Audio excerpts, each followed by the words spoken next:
AI is as disruptive today as electricity was in the late 1800s. Until the 1880s, steam powered entire factories. One central engine sat in the middle, meaning every machine had to be physically connected to it using long overhead shafts and belts. The problem? Factory layouts were not designed for optimal efficiency. They were built for proximity to the power source. So, for example, workers wasted time carrying parts back and forth across the room. Then, electricity arrived.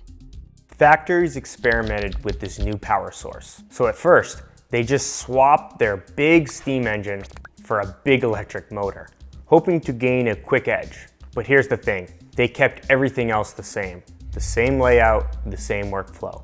It was a point solution, not a systematic change. So the impact was barely noticeable, insignificant. Similarly, today many e-commerce sites replace human support agents with chatbots at a single point, but they don't rethink the overall customer experience.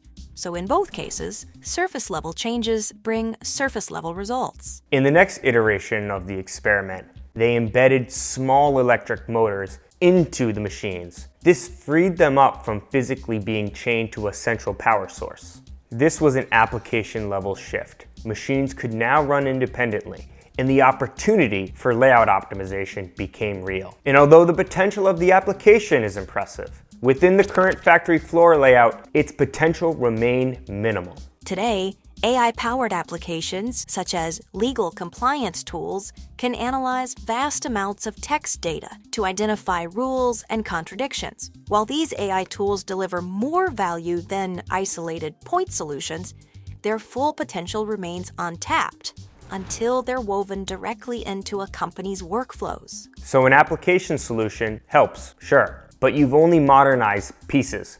You're still manually stitching them together. Today, that's where many businesses are stuck with AI. They've plugged in these isolated tools, one for marketing, another for operations, maybe something in support. It's fragmented, it's reactive. But what if, instead of forcing AI into legacy systems, you thought more like a startup, redesigning your operations from the ground up with AI at its center? Henry Ford was the first person who saw past this incremental improvements. He recognized each step forward, new power, cluster layouts, as building blocks towards something more meaningful. Ford reimagined the factory, creating the assembly line, a full system solution. Now that machines had this flexibility, they could be arranged into the optimal sequence to build a car with efficiency. Notice that electricity itself didn't drive the transformation. The redesign of layouts and processes did. Electricity enabled change, but it was really the assembly line that was the big breakthrough here.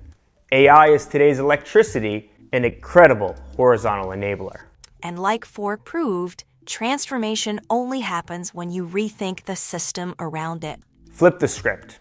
Instead of asking how AI can improve one corner of your business or just a point of your business, ask how the work would look if AI was the backbone and you rebuilt from there. Deconstruct your old workflows and rethink them around what AI does the best. Think speed, pattern recognition, automation, and scale. And so that's what we do at Valere. We help businesses stop using AI just as a tool or as a point solution and start building businesses around its capabilities. Today, Amazon mirrors this evolution.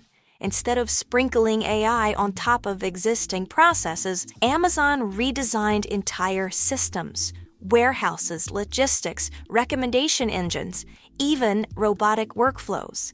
So AI runs the show. But here's the thing. It took roughly 40 years of experimentation, from electricity's introduction in factories in 1880 to then the assembly line in 1913. It took that long to realize the real value of electricity in a factory setting.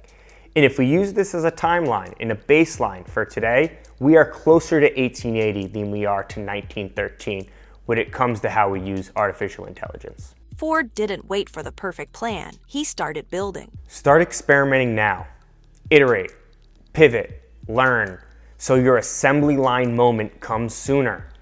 If you want a systems level return on investment, you can't play it safe or think small. You have to start getting the reps now to build that muscle. That's what we do at Valere. We help businesses make AI their core competency rather than just an afterthought.